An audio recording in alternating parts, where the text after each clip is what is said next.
At the start of 2014, when Governor Willie Obiano kickstarted his administration, one thing he emphasized on was security.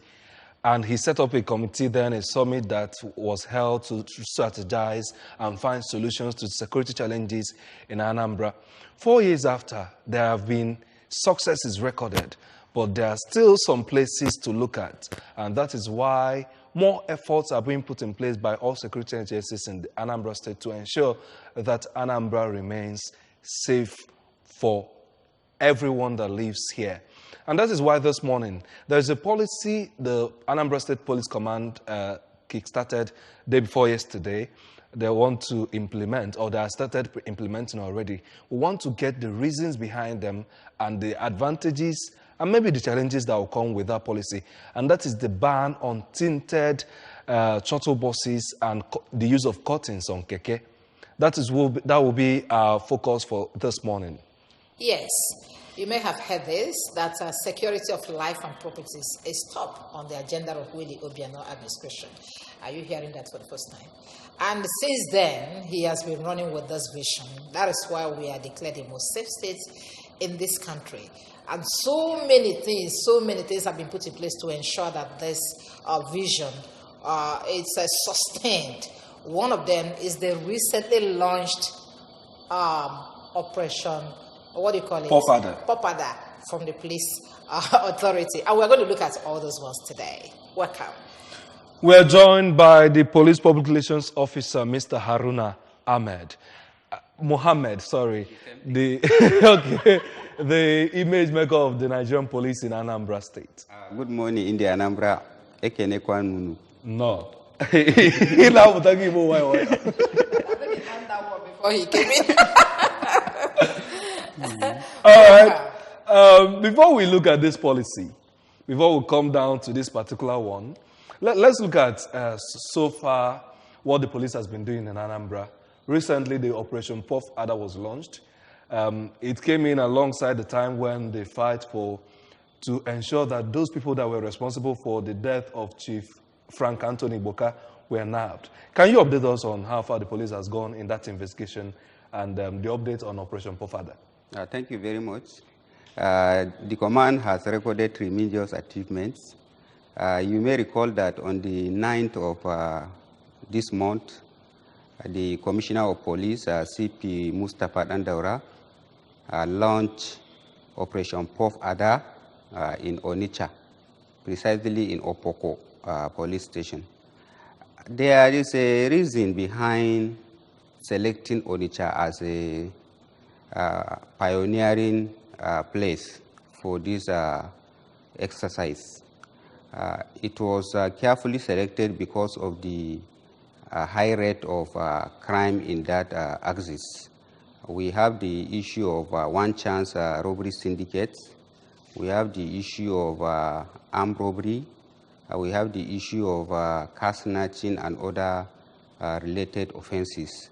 And the command sat down and carefully analyzed the statistics, the crime statistics in the state, and concluded on the Onitsha as the starting point of this operation.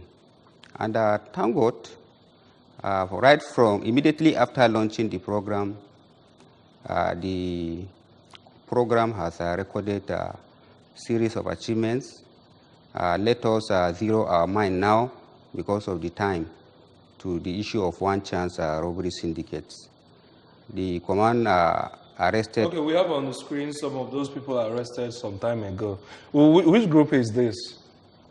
These ones are secret calls suspects, and the other one is a robbery suspects. Okay.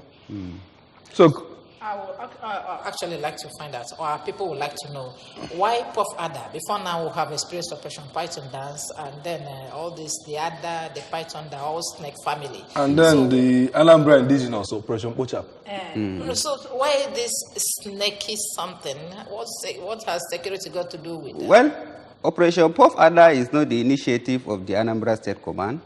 It is the initiative of the Inspector General of Police, IGP Mohammed Abubakar Adamu, MNI, NPM. He was the propounder of that Operation Court, and he gave directive to other commissioners of police to replicate same in their respective state commands as well as the zonal commands. But the name itself will serve as a deterrence to any potential criminal who want to cause a problem in the country in general and in the state at large, because this P-Avada is a snake, a very poisonous snake, a Mexican snake that has a poison that can kill within some minutes when it strikes. Who is the snake now, the police? The law enforcement agency generally. Okay, does it have any area of concentration? You know, that this is Are there particular the crimes you are crime focusing that on? you want to fight with P-Avada? Yes. Or any kind of crime? The commissioner of police was specific. He said the purpose of the Operation P-Avada is to fight cases of robbery, kidnappings, and other heinous crimes in the state. And Cultism, we have a section even before launching of Operation P-Avada that is handling the issue of secret cults. The major crimes which this Operation P-Avada is saddled with is the issue of armed robbery, kidnapping, and other heinous crimes. Okay, we've seen stories over time after the launch on May 9th, how the police have started arresting people and then nabbing some criminals. But some question will be, before now, police have been parading criminals. What's special about this particular one? What's new? What has happened that has not happened before, that is now happening under Operation P-Avada? So many things. Okay. Operation P-Avada is more coordinated. Operation P-Avada is more determined, and Operation P-Avada have a specification. And Operation P-Avada, there is what we call review. Every day, the command review the achievements and the challenges of the Operation P-Avada and make a better adjustment in order to achieve better results. yeah, well, we would like to find out from you. Perhaps you may have heard that some section of the society is now crying about parading people that have not been prosecuted or found guilty by the court. Well, how do you see that one? Generally, the society, there is individual difference in the human society. You don't expect everybody in the society to behave and have a distinct perception. In as much as other people don't like parading suspects, the generality of the populace like it. Is it right by the law? Is it legal? It's ideal. To It's parade ideal. before No, maybe police? it could be ideal, but it's not right. That is your Judging by the perception, which means you fall in the perception of those who doesn't want the police to parade The suspects. question, whether it is right. That's the view of several people. The truth of the matter is that parading suspects serve two purposes. Okay. It serves as a deterrence, because if anybody thinks that what these people are doing is right, if you see this suspect being paraded, he will have a rethink, and it will prevent him from indulging into criminal activities. The number two reason is that it will raise awareness among members of the society. For example, the syndicate that we paraded last week, this one chance robbery syndicate that we arrested in Onitsha last week, many people, when they saw those people being paraded, they started coming with various complaints about the same syndicate. They are not only one chance robbery syndicate. Some are bringing complaint that they snatched their vehicles. Some are bringing complaint that they robbed them of their belongings even before now.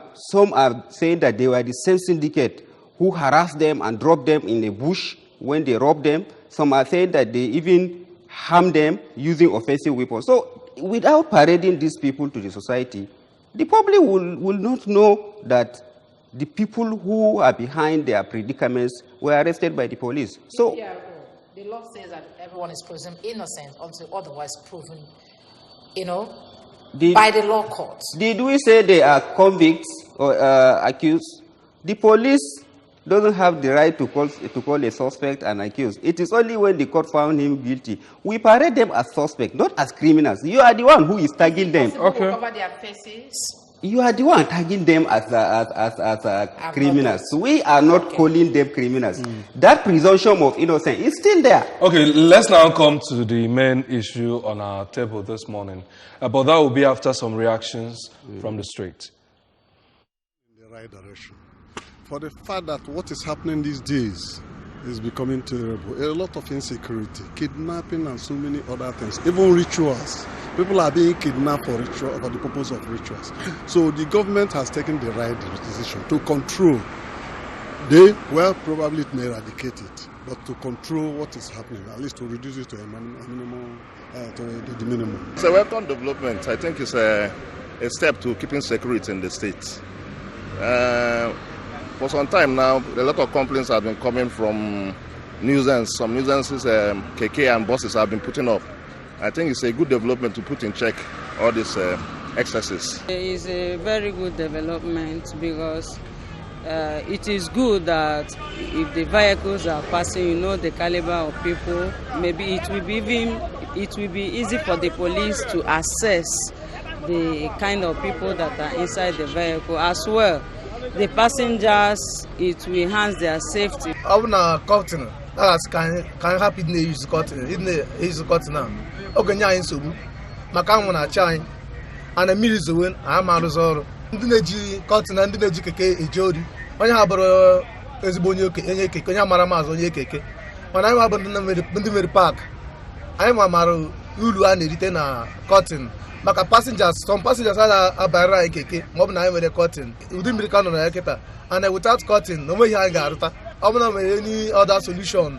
I go with the police, they take care of it. Hana, before any junction, police are not by Asa Keke. You that we today, man, I cotton on a preferred user for prevention of the water and the soil. If I go to net table the cotton, Maka millions. All about millions like this, Mandi, we have Magumana Yaguan, Yala, for million and Massa Sonia. Otago, now I'm a legend. Mana ndị mmadụ wọtabazi were emebezi ọjọọ ọtago na-emezi nke na-adịrọ mma n'ime mana the main people ndị rụrụ ya with the cotton na anyị nwa bụ ndị afụcha na mmiri zobe na ekoche the tin na ọ na-akpụchinete eturu onye ọbụla ka mmiri aghara metụsị onye ọbụla mana otu a ebidozi were ihe na-eme ife ọjọọ dịgasị iche iche. I'm not against the will of the government. Right, you're welcome back. We're still looking at ban on tinted shuttles and then use of curtains on Keke. We still have Mr. Haruna Mohammed, Police Public Relations Officer, with us in the studio. Can we get into the reason or the mindset behind the ban on shuttled? We know that there have been ban on use of tinted glasses by some people. Can you just let us into the purposes for this new enforcement? Thank you. Like I said, shortly after the launching of this Operation P-Avada, the command have arrested quite a number of suspects, and during the interrogation, they made revealing facts about their mode of operation. And one of the mode of operations adopted by these suspected syndicates is the use of tinted glasses as well as these curtains inside the Keke and shuttle buses in order to divert the attention of the security so that the law enforcement agency will not detect the offense they have been committing, especially... Okay, we can see the ones that don't have curtains there.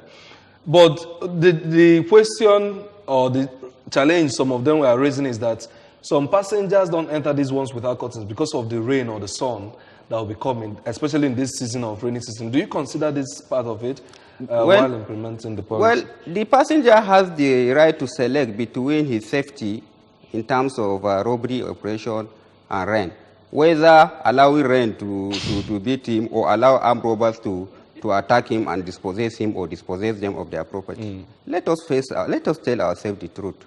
Okay. Whenever the law enforcement agency come up with a policy or an order or initiative, it is for the betterment of the members of the society.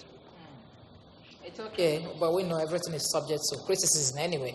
But in this case, I think some of us were saying that the Keke operators and the what do you call them, the shuttle bus drivers, were not given enough time to adjust. Okay, the law just came in and the enforcement is immediate. So why not maybe 1 week, 2 weeks time to get all these things off your vehicle and then do the right thing before we will start apprehending you? Because the situation is dicey. Any delay could lead to loss of somebody's life, could lead to loss of property by somebody somewhere. Therefore, issues of security, issues that borders on life, is something that need urgent attention. And like I said, some of these miscreants are using these shuttle buses and Keke in order to commit so many crimes like robbery, some even kidnapping. So it will be disastrous for the law enforcement agency to wait for some time and say and start implementing these. How far have you gone on enlightenment? Because the Keke I joined yesterday, and he has this cotton, and I was telling him, having to heard that this is now against the law, that they will apprehend you. And he was asking me, what is apprehension? But apart from that, that simply goes to say that a lot of them have not heard about this. What about your public enlightenment? How far have you gone to let them know that this is what you are doing now? You have done public enlightenment by telling them let me even the command has embarked on aggressive public enlightenment. In fact, one of the partner that is helping us to publicize this initiative is ABS. The ABS has collaborated with us perfectly by way of sponsoring the jingles that is being aired free of charge, by way of airing it. And this particular program as well is part of the enlightenment. And we have so many social media platforms where we normally send this public enlightenment. And we also had meeting with the leaders of this Keke and the leaders of community leaders, and we also sensitize them and educate them on the motive behind this our decision. And we told them to go back and relay the same message to their respective communities. So I think as time goes on, the community will be better enlightened and better educated, and then the rate of the crime has even started reducing because of this new method adopted by the law enforcement agencies. Okay. All right, we have someone who wants to join us. Hello. Hello. Hello, good morning and welcome to the show. Your name and where you're calling us from? Yeah, my name is Obinna. You're calling from? Yeah, I'm calling from Oka. Okay, go on. Yeah, with respect to the kick that the police officer is discussing, I'm really in support of what they are saying. But my opinion to this cutting ban is that whenever there is rain, whenever there is no rain, there is no Keke that has the right to cover the cut. All of them should leave it open. But once there is rain, that is when you use it. So the law should be, whenever there is no rain, any Keke that is covered should be the one that should be founded. That's my own take. Okay. Thank you very much, Obinna. Thank you. Then there's this concern people are raising also. If you ban tinted glasses on shuttle buses, what about these bigger ones? Wouldn't criminals transfer to those ones? And then the question about the permits. Are there permits for some people to use this even at this time? Okay, we have tinted shuttle buses here on the screen. Then, why the banning? I don't know if you get the question.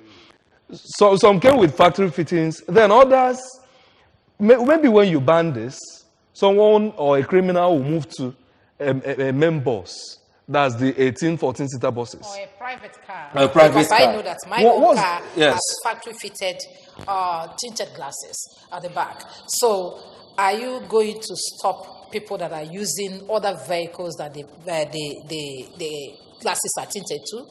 You see, if a journalist is misconstruing our policy, this thing. I don't think other members of the society will be blamed.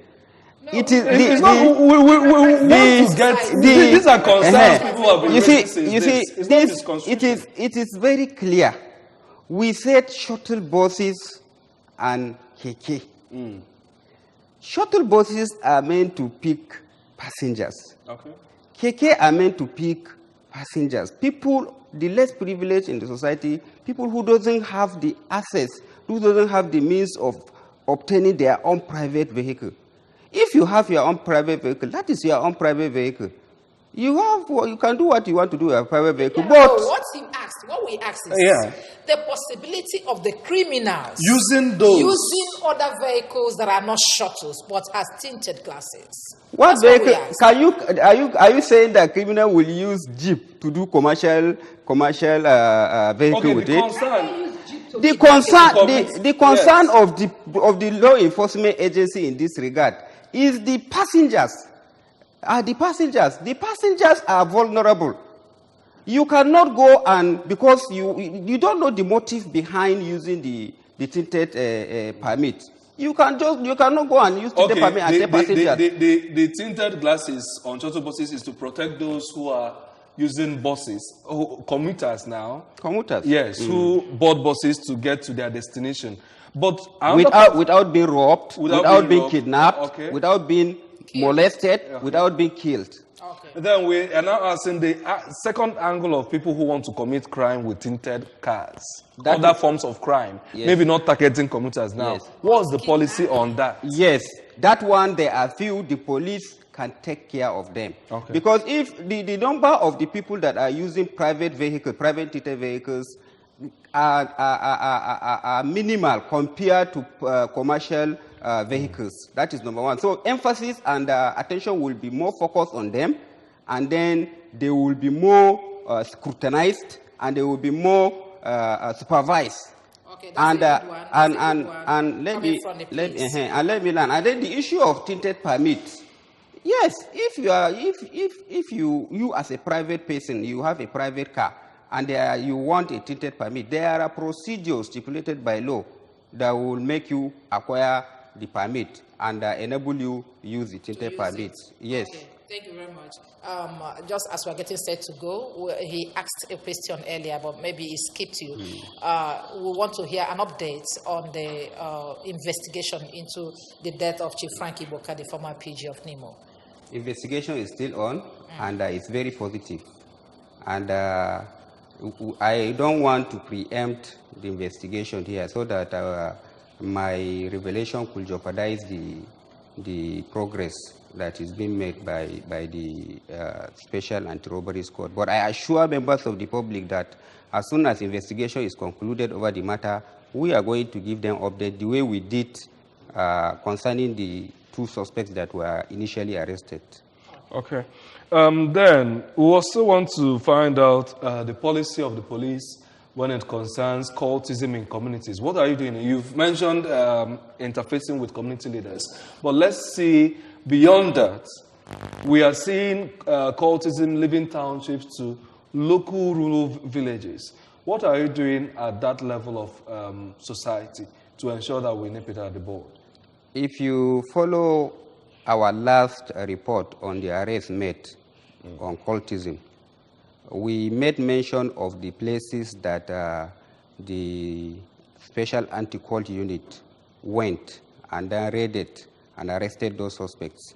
We have arrested about 75 suspects within 2 weeks, last 2 weeks, and these arrests were caught across various locations in the state, both the urban areas and the rural areas. The most important thing is that the command is determined to reduce the menace of cultism in the state, and so many stakeholders were invited, and we brainstormed, and that they profile a workable solution that will help the police to achieve that objective.